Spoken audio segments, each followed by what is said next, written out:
नमस्ते मेरे दोस्त। कभी सोचा है कि आपको बहुत स्वादिष्ट पोटैटो चिप्स या नया वाला क्रिकेट बैट कैसे मिलता है? क्या यह कोई जादू है? यह सब एक बहुत ज़रूरी चीज़ की वजह से होता है जिसे पैसा यानी मुद्रा मनी कहते हैं।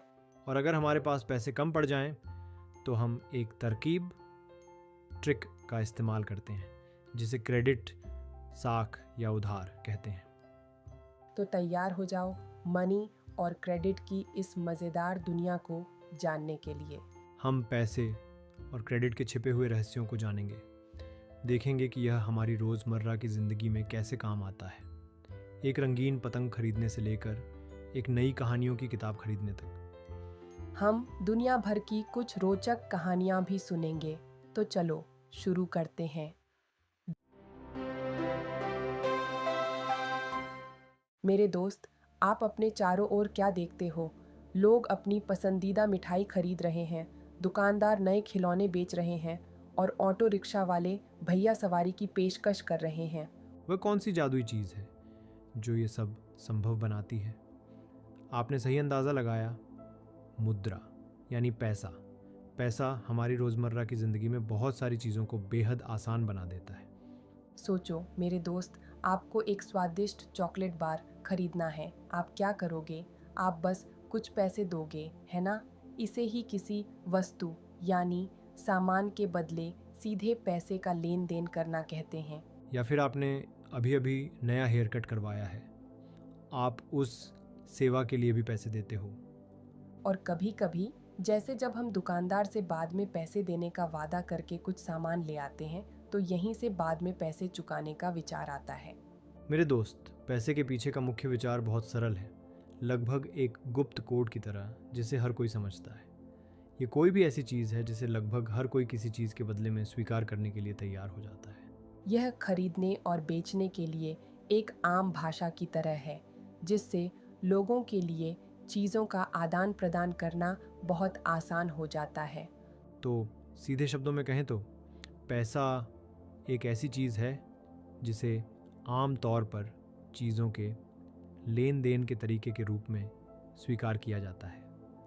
यह हमें यह मापने में भी मदद करता है कि किसी चीज़ की कीमत कितनी है। जैसे अगर एक क्रिकेट बॉल 50 रुपये की है और एक बैट 500 रुपये का है, तो तुम जानते हो कि बैट की कीमत 10 क्रिकेट बॉल के बराबर है।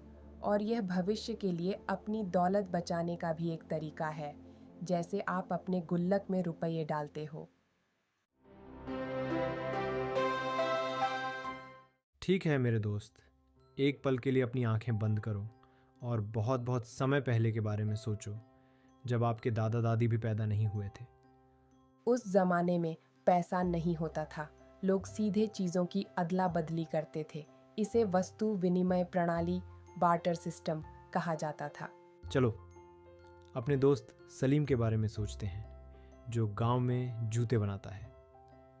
अब सलीम को अपने परिवार के लिए रोटियां बनाने के लिए कुछ गेहूं चाहिए।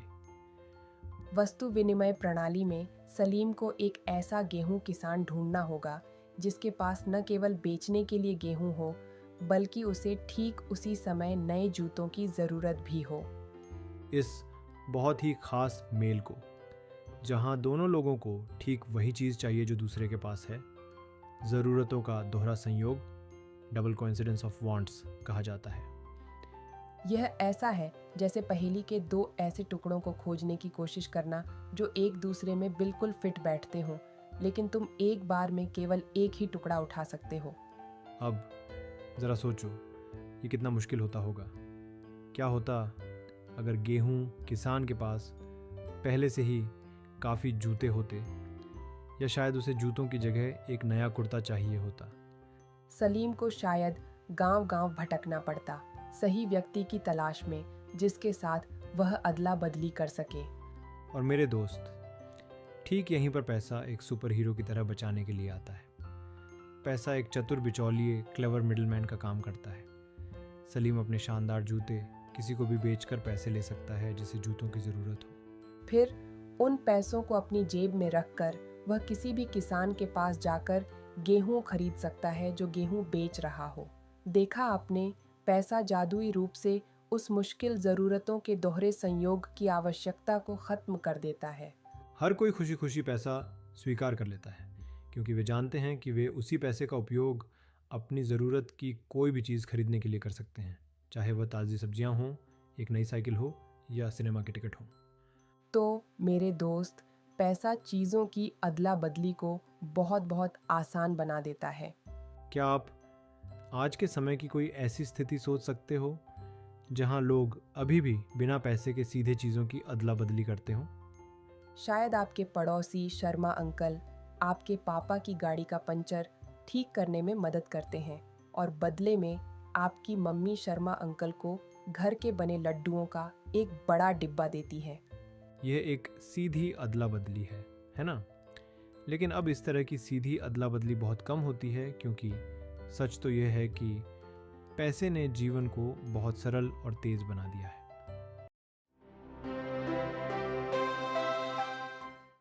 ठीक है फ्रेंड, चलो समय में पीछे चलते हैं। यहीं हमारे अपने देश भारत में पैसा हमेशा से वैसा नहीं दिखता था जैसे आज हम कड़क नोट और चमकीले सिक्के देखते हैं। बहुत बहुत लंबे समय तक लोग पैसे के रूप में हर तरह की अलग अलग चीज़ों का इस्तेमाल करते थे। ज़रा सोचो, प्राचीन भारत में कुछ लोग वास्तव में अनाज जैसे चावल या गेहूं की बड़ी बोरियां और यहाँ तक कि मवेशियों जैसे गाय और बकरियों को पैसे के रूप में इस्तेमाल करते थे। क्या आप इस पर विश्वास कर सकते हो मेरे दोस्त? ज़रा सोचो, आप अपने दोस्त से कह रहे हो, अरे मैं आपको उस नई पतंग के बदले चावल की 2 बोरियां दूंगा, या फिर 3 गायें देकर एक साइकिल खरीदने की कोशिश करना। अपनी बचत को इस तरह गिनना कि आपके पास चावल की कितनी बोरियां हैं या आपके आंगन में कितनी गायें हैं, ये काफ़ी कंफ्यूजिंग रहा होगा, है ना? बाद में चीज़ें थोड़ी और सुधर गईं। कीमती सोने, चमचमाती चांदी और मजबूत तांबे से बने चमकदार धातु के सिक्के बहुत आम हो गए। ये एक बहुत लंबा दौर था जो सैकड़ों वर्षों तक चला। अगर आप कभी भारत में किसी संग्रहालय म्यूजियम में गए हों तो आपने शायद इन प्राचीन खजानों में से कुछ को देखा होगा। हमारे पास तो विशेष आहत सिक्के, पंच मार्क्ड कॉइन्स भी थे जो लगभग 2500 साल पुराने हैं। फिर सुंदर गुप्तकालीन सिक्के आए और यहाँ तक कि सम्राट अकबर के समय की भव्य सोने की मोहरें भी थीं। हर सिक्का भारत के गौरवशाली अतीत की एक कहानी कहता है। तो चलो मेरे दोस्त, आज के समय में वापस आते हैं। हम मुख्य रूप से मुद्रा के रूप में क्या इस्तेमाल करते हैं? हमारे जाने पहचाने कागज़ के नोट और धातु के सिक्के। लेकिन मेरे दोस्त, इसमें एक मज़ेदार अंतर है। उन पुराने सोने और चांदी के सिक्कों की तरह हमारी आज की करेंसी कीमती धातुओं से नहीं बनी होती। और उस पुराने ज़माने के अनाज या मवेशियों की तरह एक कागज़ के नोट का अपने आप में कोई उपयोग नहीं है ना? आप 500 रुपये का नोट खा नहीं सकते या 10 रुपये के सिक्के से पेड़ों पर घर नहीं बना सकते। तो फिर हम सब इसे पैसे के रूप में क्यों स्वीकार करते हैं?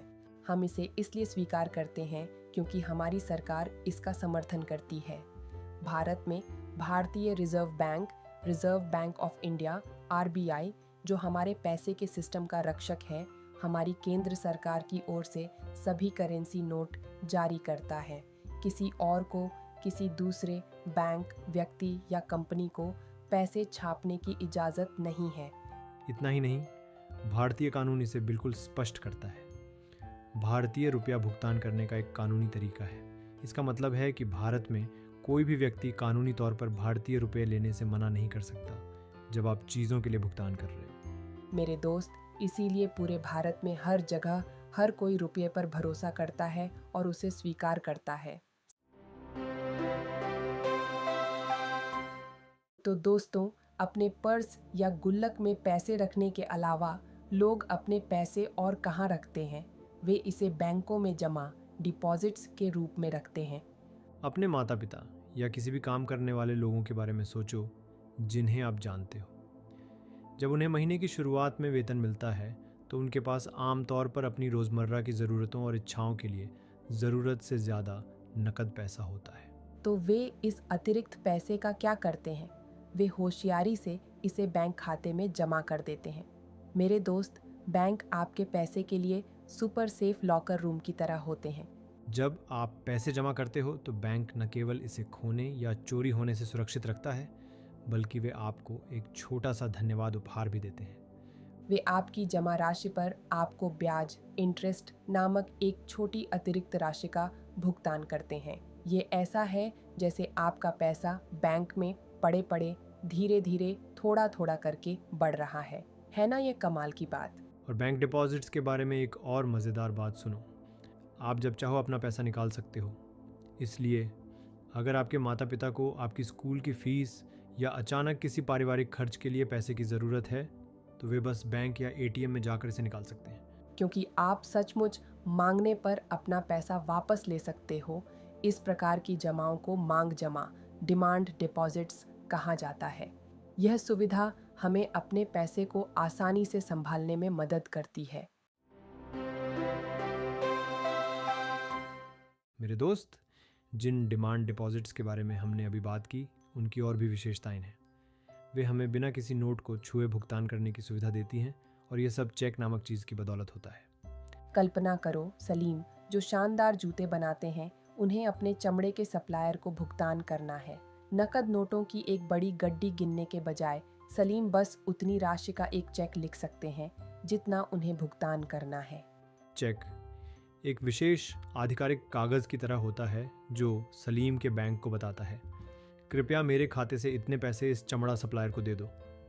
फिर चमड़ा सप्लायर कागज के इस जादुई टुकड़े यानी चेक को लेता है और इसे अपने बैंक खाते में जमा कर देता है, और फिर बैंकों के बीच एक गुप्त समझौते की तरह वे मिलकर सलीम के खाते से सप्लायर के खाते में डिजिटल रूप से पैसे ट्रांसफर कर देते हैं। देखा आपने, ये सब एक भी नोट के हाथ बदले बिना हो जाता है। तो मेरे दोस्त, ठीक हमारे कागज़ के नोटों और सिक्कों की तरह इन डिमांड डिपॉजिट्स को भी, खासकर जब वे चेक की शानदार सुविधा के साथ आती हैं, हमारी आधुनिक दुनिया में पैसा माना जाता है। क्यों? क्योंकि नकदी नोटों की तरह ही इन्हें भी भुगतान के एक तरीके के रूप में हर कोई स्वीकार करता है। बैंक यहाँ असली हीरो की तरह है, क्योंकि उनके बिना हमारे पास ये सुपर सुविधाजनक डिमांड डिपॉजिट या चेक भुगतान नहीं होते। ये स्पष्ट है कि आधुनिक पैसा, चाहे वो आपकी जेब में रखी करेंसी हो या आपके बैंक खाते में पैसा, इस बात से बहुत मजबूती से जुड़ा है कि बैंक अपना जादू कैसे चलाते हैं। आज की सुपर फास्ट दुनिया में नकदी की मोटी रकम लेकर चलना अब बहुत कम होता जा रहा है। अद्भुत डिजिटल भुगतान तरीकों की बदौलत भुगतान करना पहले से कहीं ज़्यादा आसान हो गया है। भारत में बिना असली पैसों के भुगतान करने के दो बहुत लोकप्रिय तरीके हैं। एक तो चेक के माध्यम से, और दूसरा फ़ोन पे और गूगल पे जैसे शानदार मोबाइल पेमेंट ऐप के माध्यम से, जिनका इस्तेमाल शायद आप और आपके माता पिता हर दिन करते होंगे। ठीक है मेरे दोस्त, हम जानते हैं कि बैंक हमारी जमा राशि को सुरक्षित रखते हैं और हमें चीज़ों का भुगतान करने में मदद करते हैं। लेकिन क्या आपने कभी सोचा है कि लोग जो इतना सारा पैसा जमा करते हैं, बैंक उसका और क्या करते हैं? तो सुनो, इसका एक बहुत ही दिलचस्प रहस्य है। बैंक असल में जमा किए गए सारे पैसे को अपनी तिजोरियों में नहीं रखते। वे इसका केवल एक छोटा सा हिस्सा ही नकद के रूप में रखते हैं। उदाहरण के लिए, भारत में बैंक आमतौर पर अपनी जमा राशि का लगभग 15% हिस्सा नकद में रखते हैं। यह छोटा हिस्सा ही क्यों, ये छोटी रकम एक रेडी कैश काउंटर की तरह है, ताकि अगर किसी दिन कुछ लोग अपना पैसा निकालने आएं तो उन्हें दिया जा सके। क्योंकि ऐसा बहुत कम होता है कि सभी लोग एक ही समय पर आकर अपना सारा पैसा निकाल लें, इसीलिए ये 15% आमतौर पर बैंक के लिए रोज़मर्रा की निकासी यानी विथड्रॉवल को आसानी से संभालने के लिए काफ़ी होता है। तो फिर जमा राशि के बड़े हिस्से का क्या होता है? मेरे दोस्त, यहीं पर बैंक अपना कर्ज का कारोबार, द लोन बिजनेस करते हैं। वे इस बड़ी रकम का इस्तेमाल उन लोगों को कर्ज देने के लिए करते हैं जिन्हें हर तरह के कारणों से पैसे की ज़रूरत होती है।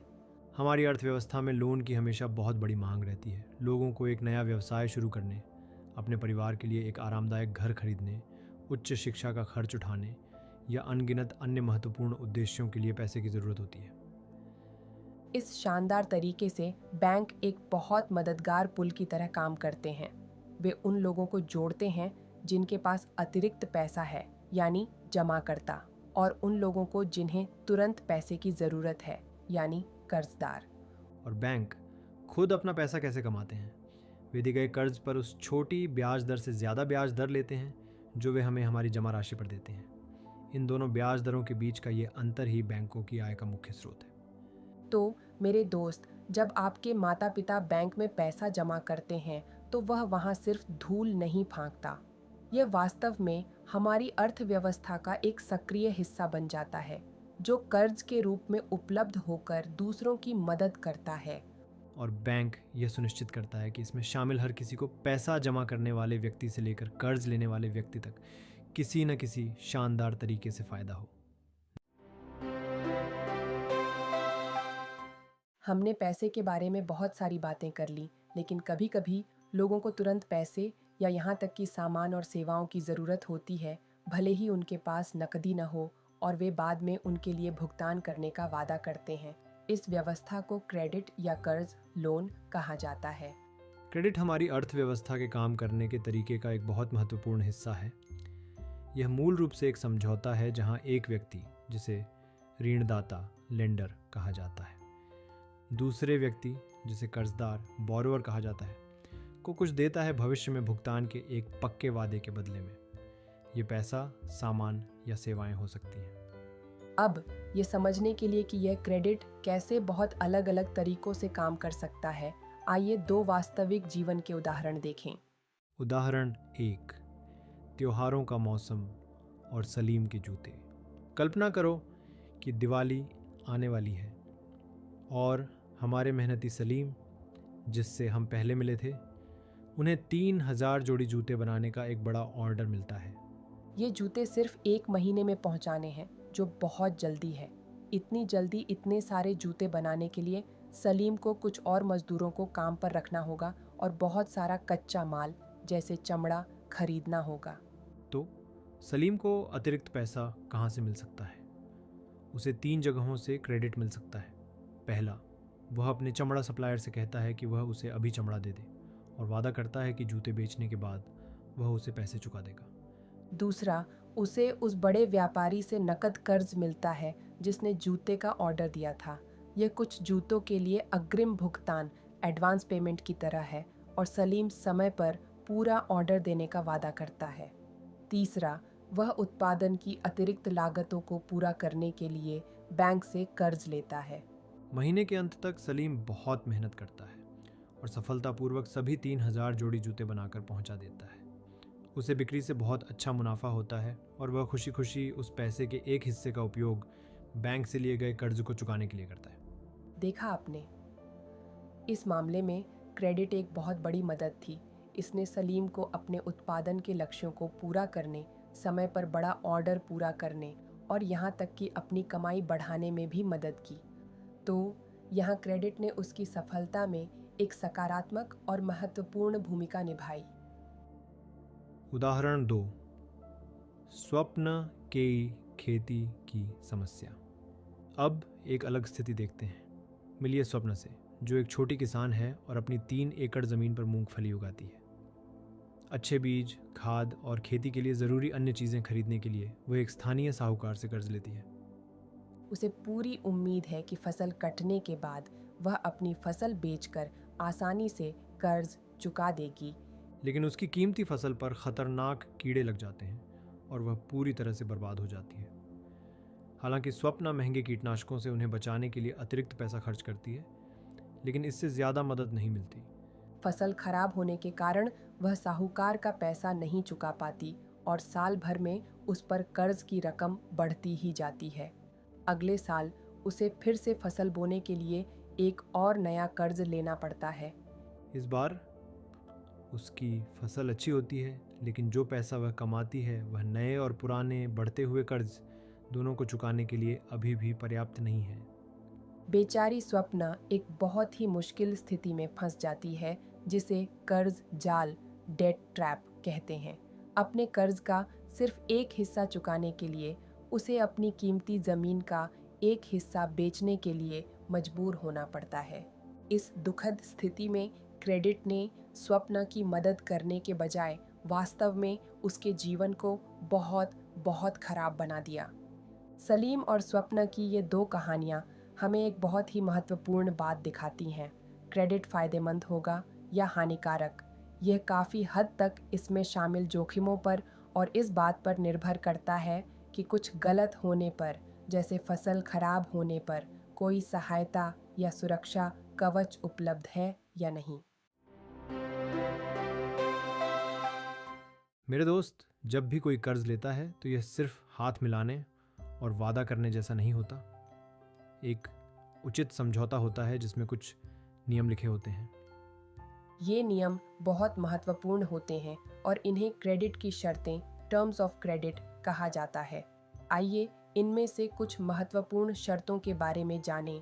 सबसे पहले है ब्याज दर, इंटरेस्ट रेट। ये एक छोटे से अतिरिक्त किराए की तरह है जो उधार लेने वाले को उधार लिए गए मूलधन, प्रिंसिपल के ऊपर उधार देने वाले को चुकाना पड़ता है। ये पैसा उधार लेने की लागत है। इसके बाद कभी कभी उधार देने वाले गिरवी रखने के लिए ऋण आधार, कोलैटरल नामक चीज मांगते हैं। यह कर्ज के लिए एक सिक्योरिटी डिपॉजिट या गारंटी की तरह है। कोलैटरल कोई कीमती चीज़ होती है जो उधार लेने वाले के पास होती है, जैसे ज़मीन का टुकड़ा, घर, कार या स्कूटर, गाय जैसे कुछ मवेशी, या बैंक खाते में जमा पैसा भी। उधार लेने वाला इस संपत्ति को उधार देने वाले के पास एक वादे के रूप में रखता है। अगर किसी कारण से उधार लेने वाला कर्ज नहीं चुका पाता है तो उधार देने वाले को अपना पैसा वापस पाने के लिए इस कोलैटरल को बेचने का अधिकार है। फिर आते हैं आवश्यक दस्तावेज, डॉक्यूमेंटेशन रिक्वायरमेंट। कर्ज देने से पहले उधार देने वाले अक्सर कुछ कागजात या रिकॉर्ड मांगते हैं। यह इस बात का सबूत हो सकता है कि आपके पास नौकरी है, आपका वेतन कितना है या अन्य पहचान पत्र। यह साबित करने जैसा है कि आप एक भरोसेमंद कर्जदार हैं। और अंत में भुगतान का तरीका, मोड ऑफ रिपेमेंट। समझौते में यह भी स्पष्ट रूप से लिखा होता है कि कर्ज कैसे चुकाया जाएगा। उदाहरण के लिए इसमें लिखा हो सकता है कि आपको इसे एक निश्चित अवधि, जैसे 2 साल या 5 साल में छोटी नियमित राशियों में चुकाना होगा, जिन्हें मासिक किश्तें, मंथली इंस्टॉलमेंट्स कहते हैं। अब यहाँ एक दिलचस्प बात है, क्रेडिट की ये शर्तें बहुत बहुत अलग हो सकती हैं। वे इस आधार पर बहुत बदल जाती हैं कि पैसा कौन उधार दे रहा है और कौन उधार ले रहा है। उधार देने वाले, खासकर बैंक, कोलैटरल या लोन आधार क्यों मांगते हैं? वे यह सुनिश्चित करने के लिए ऐसा करते हैं कि उनका पैसा डूबे नहीं। यह उनके जोखिम को कम करने में मदद करता है। अगर कर्जदार सच में पैसे वापस नहीं कर पाता है तो कोलैटरल बेचने से उधार देने वाले को अपना पैसा वापस मिल जाता है। लेकिन इस बारे में सोचो मेरे दोस्तों, उन गरीब लोगों का क्या, जिनके पास कोई ज़मीन या बड़ा घर नहीं है? क्या आपको लगता है कि उनके लिए ऐसा कर्ज मिलना आसान होगा जिसमें कीमती कोलैटरल की ज़रूरत हो? हाँ, उनके लिए बैंकों जैसी जगहों से पैसा उधार लेना बहुत कठिन बना देता है, क्योंकि उनके पास देने के लिए वह सुरक्षा कवच नहीं होता है। तो स्वाभाविक रूप से कर्जदार हमेशा आसान शर्तों वाला कर्ज चाहते हैं। इसका आमतौर पर मतलब है कि वे कम ब्याज दरें, कर्ज चुकाने के लिए सरल और लचीली शर्तें और कम कोलैटरल और कागजी कार्रवाई चाहते हैं। यह सब एक निष्पक्ष और संभालने योग्य सौदा, फेयर एंड मैनेजेबल डील खोजने के बारे में है। चलो कल्पना करते हैं कि हम भारत के सोनपुर नामक एक सुंदर गांव की छोटी यात्रा पर जा रहे हैं। हम यह देखना चाहते हैं कि वहां के अलग अलग लोग ज़रूरत पड़ने पर पैसे का इंतज़ाम कैसे करते हैं, यानी वे क्रेडिट कैसे प्राप्त करते हैं। हमारा पहला व्यक्ति है श्यामल, एक मेहनती छोटा किसान जिसके पास लगभग 1.5 एकड़ जमीन है। हर खेती के मौसम में उसे बीज, खाद और अन्य चीजें खरीदने के लिए कर्ज की जरूरत होती है। कुछ साल पहले बेचारा श्यामल गांव के साहूकार से उधार लेता था। क्या आप उस ब्याज दर का अंदाजा लगा सकते हो? यह हर महीने 5% थी, यानी हर साल पूरे 60%। ज़रा सोचो कि उसका कर्ज कितनी तेज़ी से बढ़ता होगा। लेकिन शुक्र है, पिछले कुछ सालों से श्यामल गांव के एक कृषि व्यापारी से उधार ले रहा है, जो थोड़ा बेहतर है। यहाँ ब्याज दर कम है, केवल 3% प्रति माह। व्यापारी उसे मौसम की शुरुआत में खेती का सामान जैसे बीज, खाद उधार पर देता है और श्यामल वादा करता है कि जब उसकी फसल कट जाएगी और बिकने के लिए तैयार होगी तो वह उसे पैसे चुका देगा। लेकिन इसमें एक शर्त है। ब्याज के अलावा व्यापारी श्यामल से यह भी वादा करवाता है कि वह अपनी सारी फसल उसी को बेचेगा। यह व्यापारी की एक चाल है। वह यह सुनिश्चित करता है कि उसे अपना पैसा जल्दी वापस मिल जाए और वह फसल कटाई के ठीक बाद सस्ती कीमत पर फसल खरीद सकता है और फिर बाद में उसे बड़े मुनाफे के लिए बेच सकता है। इसके बाद हम अरुण से मिलते हैं। उसके पास 7 एकड़ ज़मीन है और वह सोनपुर के उन कुछ भाग्यशाली लोगों में से एक है जिसे अपनी खेती की ज़रूरतों के लिए सीधे बैंक से कर्ज मिलता है। उसके बैंक कर्ज पर ब्याज दर बहुत बहुत कम है, केवल 8.5% प्रति वर्ष, और उसे इसे चुकाने के लिए पूरे 3 साल का लंबा समय मिलता है। अरुण अपनी फसल का कुछ हिस्सा बेचकर कर्ज चुकाने की योजना बना रहा है। साथ ही उसके पास एक योजना है। वह अपने बाकी आलू को कोल्ड स्टोरेज में रख सकता है और कोल्ड स्टोरेज की रसीद दिखाकर बैंक से एक नया कर्ज भी ले सकता है। बैंक यह विशेष सुविधा उन किसानों को देता है जिनका पहले से ही उनके पास फसल कर्ज है। अरुण श्यामल के मुकाबले बहुत बेहतर स्थिति में है ना? अंत में हम रमा से मिलते हैं, जो पास के एक खेत में खेतीहर मजदूर के रूप में काम करती है। उसके पास कोई ज़मीन नहीं है। कई महीने ऐसे होते हैं जब रमा के पास कोई काम नहीं होता, इसलिए उसे अपने दैनिक खर्चों जैसे भोजन या दवाइयाँ खरीदने को पूरा करने के लिए क्रेडिट की सख्त ज़रूरत होती है। रमा क्रेडिट के लिए पूरी तरह से अपने मालिक सोनपुर के एक मध्यम वर्गीय जमींदार पर निर्भर है। यह जमींदार साहूकार की तरह ही बहुत बहुत ऊंची ब्याज दर लेता है, 5% प्रति माह। रमा जमींदार के लिए काम करके कर्ज चुकाती है। अक्सर उसे पुराना कर्ज चुकाने से पहले ही एक नया कर्ज लेना पड़ता है, जो उसे एक जाल में फंसा देता है। उस पर वर्तमान में जमींदार का 5,000 रुपये का कर्ज है। यह रमा के लिए एक कठिन स्थिति है। भले ही जमींदार उसके साथ बहुत अच्छा व्यवहार नहीं करता, वह उसके लिए काम करना जारी रखती है, क्योंकि जब उसे वास्तव में ज़रूरत होती है तो उधार के लिए वही उसका एकमात्र विकल्प होता है। रमा बताती है कि सोनपुर में भूमिहीन लोगों के लिए ये जमींदार ही आमतौर पर कर्ज देने को तैयार होते हैं, साहूकार और बैंक नहीं।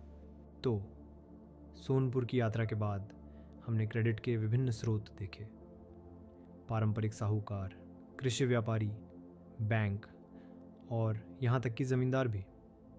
और लोगों को क्रेडिट की ज़रूरत के कारण भी बहुत विभिन्न होते हैं, खेती की लागत से लेकर दैनिक ज़रूरतों और आपात स्थितियों तक।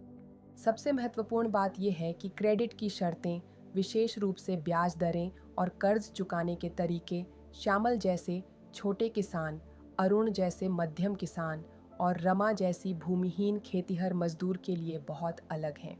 अरुण स्पष्ट रूप से सबसे अच्छी स्थिति में है क्योंकि उसे बहुत कम ब्याज दर और चुकाने के लिए पर्याप्त समय के साथ बैंक से कर्ज मिलता है। सोनपुर में हर कोई सस्ता क्रेडिट नहीं पा सकता। जिनके पास ज़मीन है और वे इसे कोलेटरल के रूप में पेश कर सकते हैं, उनके बैंकों से कर्ज मिलने की संभावना बहुत अधिक है। रमा जैसे गरीब लोग जिनके पास कोलेटरल के रूप में देने के लिए कोई संपत्ति नहीं है, वे अनौपचारिक उधारदाताओं पर निर्भर रहने के लिए मजबूर हैं, जो अक्सर बहुत ज़्यादा ब्याज दरें वसूलते हैं। यह सोचना दुखद है कि ऊंचे ब्याज और पैसे की उसकी निरंतर ज़रूरत के कारण रमा का कर्ज साल दर साल बढ़ता ही जाएगा। मेरे दोस्त, बैंकों के अलावा सस्ते क्रेडिट का एक और बहुत महत्वपूर्ण स्रोत है। खासकर हमारे गांवों और ग्रामीण क्षेत्रों में इन्हें सहकारी समितियां, कोऑपरेटिव सोसाइटीज़ या बस कोऑपरेटिव कहा जाता है। कल्पना करो कि कुछ लोग हैं जिनके सामने एक जैसी चुनौतियां हैं या जिनकी ज़रूरतें एक जैसी हैं। एक सहकारी समिति में ये लोग सदस्य बन जाते हैं और वे सभी विशिष्ट क्षेत्रों में एक दूसरे की मदद करने के लिए अपने संसाधनों को एक साथ मिलाने का फैसला करते हैं। विभिन्न प्रकार की सहकारी समितियां हो सकती हैं, कुछ किसानों के लिए, कुछ कुशल बुनकरों के लिए या यहाँ तक कि औद्योगिक श्रमिकों के लिए भी। ये सब टीम वर्क के बारे में है। उदाहरण के लिए सोनपुर के पास एक कृषक सहकारी समिति है जिसके 2300 किसान सदस्य हैं। सदस्य अपनी बचत को सहकारी समिति में जमा करते हैं। अब जमा किए कुल पैसे को कोलैटरल के रूप में उपयोग करके सहकारी समिति खुद बैंक से एक बड़ा कर्ज ले सकती है और उस बड़े कर्ज के पैसे से सहकारी समिति फिर अपने ही सदस्यों को सभी प्रकार के उपयोगी उद्देश्यों के लिए छोटे सस्ते कर्ज प्रदान करती है। ये नए कृषि उपकरण जैसे ट्रैक्टर खरीदने के लिए, बीज और उर्वरकों जैसी उनकी खेती की गतिविधियों के लिए, कृषि व्यापार के लिए, मछली पकड़ने के लिए, अपने घर बनाने के लिए और यहाँ तक कि अन्य महत्वपूर्ण दैनिक खर्चों के लिए भी हो सकता है। एक बार जब सदस्य सहकारी समिति को अपना कर्ज चुका देते हैं तो सहकारी समिति को पैसा वापस मिल जाता है और फिर वह अन्य सदस्यों को और भी कर्ज दे सकती है। यह आपसी सहयोग का एक अद्भुत चक्र इसी तरह चलता जाता है। ठीक है मेरे दोस्त, श्यामल, अरुण और रमा की कहानियों से हम देख सकते हैं कि हमारी दुनिया में दो मुख्य प्रकार के कर्ज हैं। औपचारिक क्षेत्र के कर्ज फॉर्मल सेक्टर लोन्स और अनौपचारिक क्षेत्र के कर्ज इनफॉर्मल सेक्टर लोन्स। औपचारिक क्षेत्र के कर्ज आधिकारिक संगठित स्रोतों की तरह हैं। ये वे कर्ज हैं जो आपको बैंकों और सहकारी समितियों जैसी विश्वसनीय जगहों से मिलते हैं जिनके बारे में हमने अभी सीखा है। वे उचित नियमों और विनियमों का पालन करते हैं। दूसरी ओर अनौपचारिक क्षेत्र के कर्ज कम संगठित स्रोतों से आते हैं। ये वे कर्ज हैं जो आपको पारंपरिक साहूकारों, उन व्यापारियों जैसे जिससे श्यामल ने उधार लिया था, आपके मालिकों जैसे रमा के ज़मींदार या यहाँ तक कि रिश्तेदारों और दोस्तों से भी मिल सकते हैं। क्या आप जानते हो कि ग्रामीण भारत में 2019 तक भी जबकि बैंकों ने कर्ज का सबसे बड़ा हिस्सा दिया, साहूकार अभी भी क्रेडिट का दूसरा सबसे बड़ा स्रोत थे?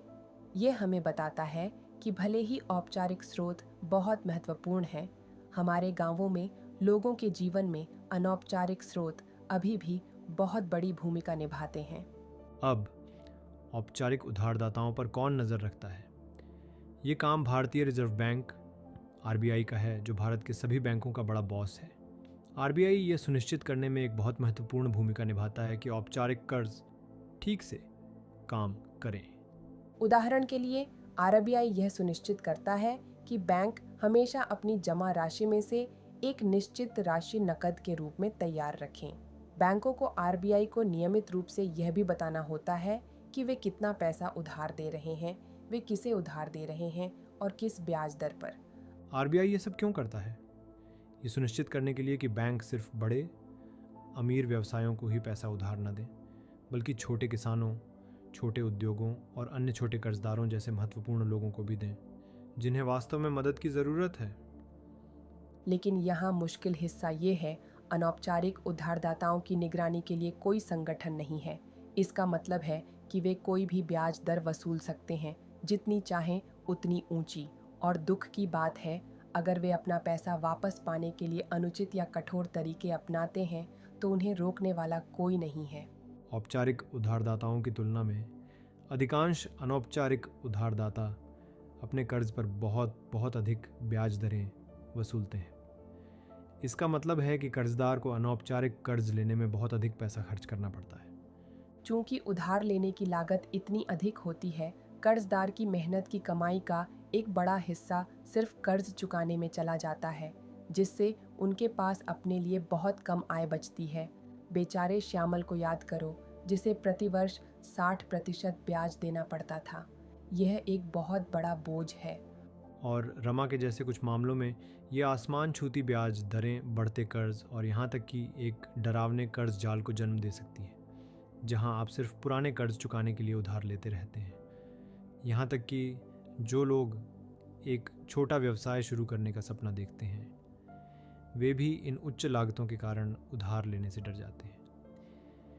यही कारण है कि हमारे बैंकों और सहकारी समितियों के लिए विशेष रूप से ग्रामीण क्षेत्रों में अधिक पैसा उधार देना बहुत महत्वपूर्ण है। अगर वे ऐसा करते हैं तो इसका मतलब सभी के लिए कम ब्याज दरें होंगी। कम ब्याज दरों का मतलब है कि लोगों के पास अधिक आय बचेगी और वे सभी प्रकार की ज़रूरतों के लिए सस्ते में उधार ले सकते हैं, जैसे खेती, एक छोटा व्यवसाय शुरू करना या छोटे पैमाने के उद्योग स्थापित करना। हमारे देश के विकास और मजबूती के लिए सस्ता और सुलभ क्रेडिट अत्यंत महत्वपूर्ण है।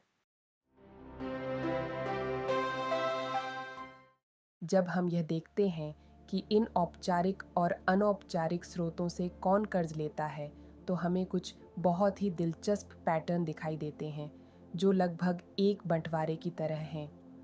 हमारे शहरों में गरीब परिवारों के बारे में सोचो।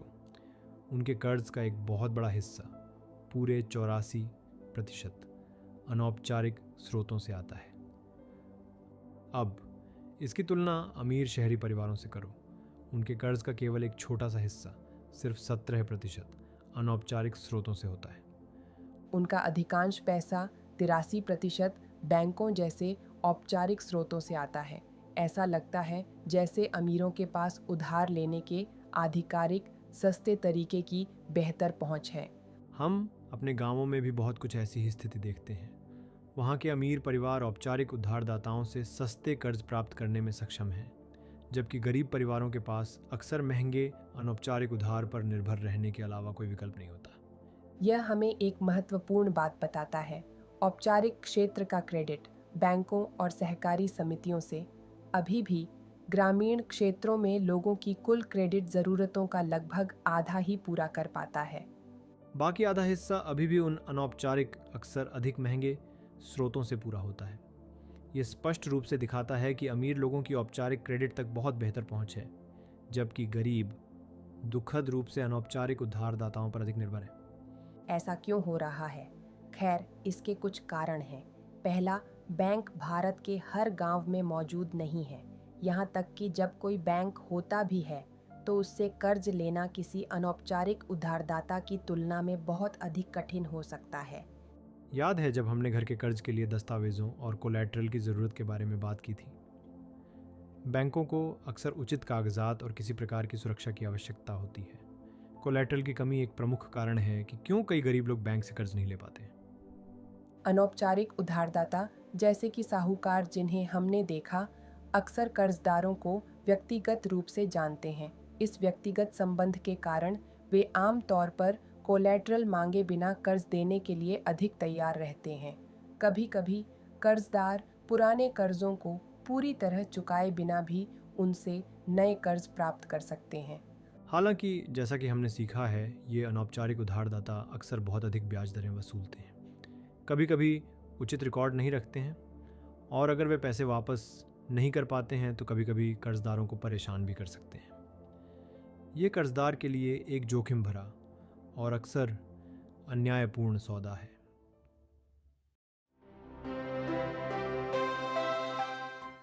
हाल के वर्षों में गरीब लोगों को, खासकर हमारे गांवों में, कर्ज प्रदान करने में मदद के लिए एक बहुत ही अद्भुत और नया विचार सामने आया है।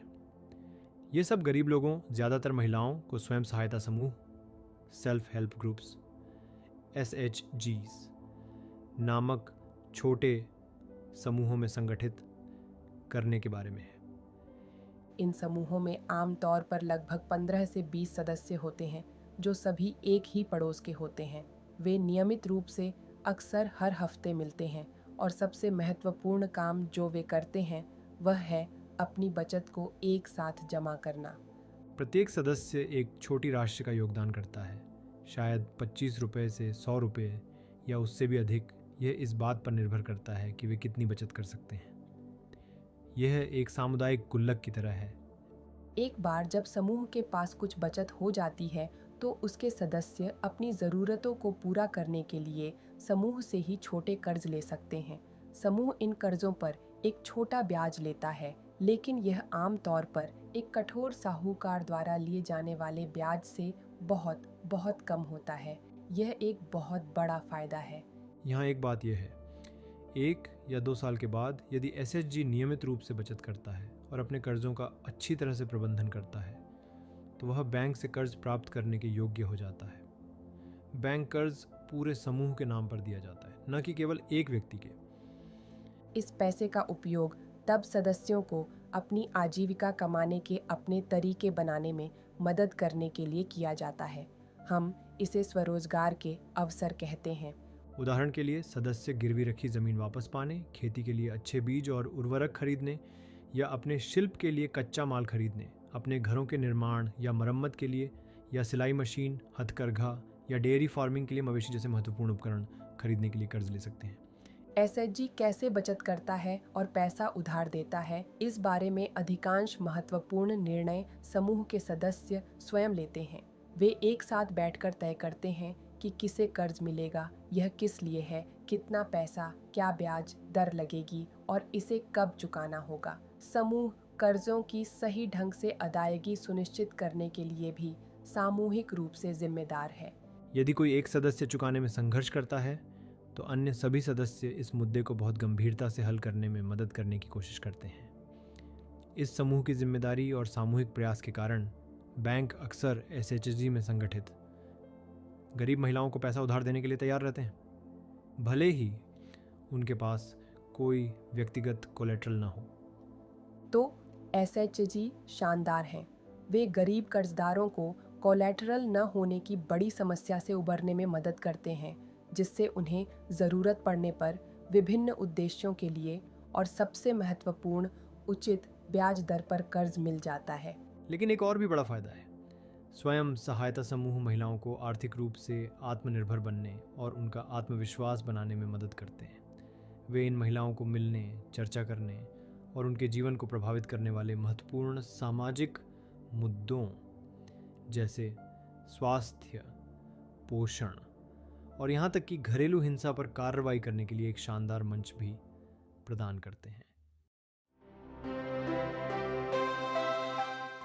मेरे दोस्त, एक सच्ची प्रेरणादायक सफलता की कहानी, एक वास्तविक जीवन का उदाहरण कि कैसे उचित दरों पर गरीब लोगों को कर्ज प्रदान करने से जीवन बदल सकता है।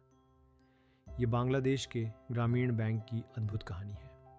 ये सब 1970 के दशक में एक छोटी सी परियोजना के रूप में शुरू हुआ था।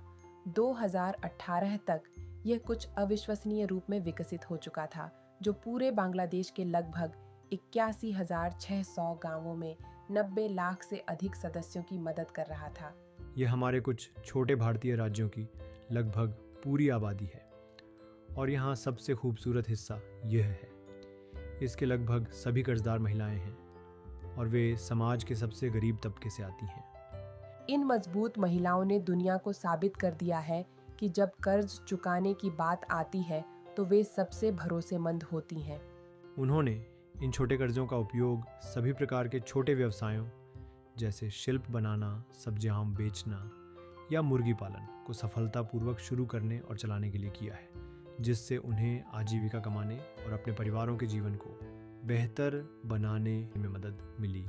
प्रोफेसर मोहम्मद यूनुस, ग्रामीण बैंक के शानदार संस्थापक, जिन्हें उनके काम के लिए 2006 में शांति का नोबेल पुरस्कार भी मिला, उनका कहना है, यदि क्रेडिट को उचित और वाजिब नियमों और शर्तों पर गरीब लोगों के लिए उपलब्ध कराया जा सकता है, तो ये लाखों छोटे छोटे लोग अपने लाखों छोटे छोटे कामों के जरिए मिलकर विकास का सबसे बड़ा चमत्कार कर सकते हैं।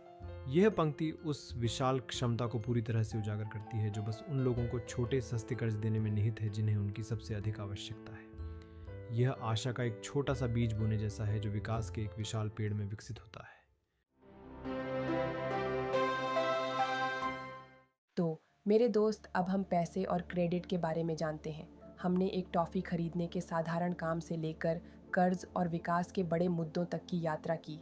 हमने भारत में पैसे के इतिहास को देखा, अनाज और मवेशियों जैसे शुरुआती रूपों से लेकर भारतीय रिजर्व बैंक द्वारा जारी की जाने वाली आधुनिक करेंसी तक। हमेशा याद रखना, पैसा हमारे दैनिक लेन देन को बेहद आसान बनाता है, जैसे व्यापार के लिए एक आम भाषा, और क्रेडिट या उधार एक बहुत शक्तिशाली उपकरण हो सकता है अगर इसका उपयोग बुद्धिमानी और जिम्मेदारी से किया जाए। यह समझना बहुत महत्वपूर्ण है कि हम पैसे का उपयोग किन विभिन्न तरीकों से करते हैं, हमारे बैंक और अन्य उधारदाता कैसे काम करते हैं और क्रेडिट कैसे या तो हमें सफलता की ओर ले जा सकता है या कभी-कभी कठिनाइयों का कारण बन सकता है। आज इन सभी बातों के बारे में सीखकर आप न केवल होशियार बन रहे हैं, आप अपने चारों ओर की अर्थव्यवस्था को समझने और बड़े होने पर अपने जीवन में वास्तव में स्मार्ट निर्णय लेने के लिए बेहतर रूप से तैयार हो रहे हैं। अंततः हमारे देश के लिए बड़ा लक्ष्य एक ऐसी वित्तीय प्रणाली का निर्माण करना है जहां बिल्कुल हर किसी को, चाहे वह अमीर हो या गरीब, सस्ते क्रेडिट तक पहुंच हो। क्योंकि जब हर किसी को अपने सपनों के लिए एक व्यवसाय शुरू करने, शिक्षा प्राप्त करने या एक घर बनाने के लिए उधार लेने का एक उचित मौका मिलता है, तो ये वास्तव में पूरे भारत के लिए एक उज्जवल और बेहतर भविष्य बनाने में मदद कर सकता है। Got any questions? Ask in the comments below. We are here to help. Subscribe for more. And let's keep learning together. That's a wrap. Now go out there and amaze the world with what you've learned. See you in the next one.